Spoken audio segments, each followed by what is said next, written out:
I've never been a person to back down. You know, so at age 18, 19, somebody challenged me, are you going to write a book? I said, yeah, I could probably write a couple of books. What you get used to is African Americans, a lot of us are forced to back down from big dreams. Because in the hood or in the urban community, you get laughed at. You're not supposed to have big dreams. So unless they already see you capable of doing something that they assume, you know, if you're a 6'5" guy, if you say you want to play basketball, then they assume that because you're 6'5". But certain things you don't assume in the black community.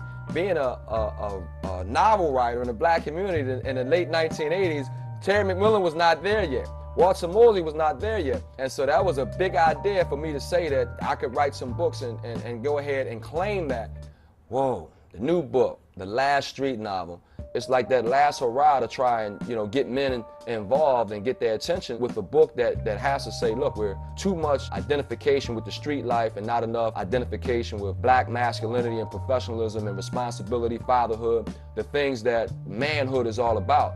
The black literature of the last 20 years have not been that masculine. But I have to do this because I know that there's conversations that I have with my peer group as men that we want the world to understand and know about, and we're not criminals. We haven't been in jail. And so we want these conversations to be out there so everybody can eat it up and say, hey, these are regular black men who are professionals that we need to hear their conversation and their lifestyle, and we need to blow it up on the big screen so everyone else can see it and nod and say, finally, something that I can relate to. This is actually a couple of screenplays. This is American Fosse that we're working on. That's a screenplay I wrote about an American man that falls for a Caribbean woman. I wrote this screenplay way back in 1996.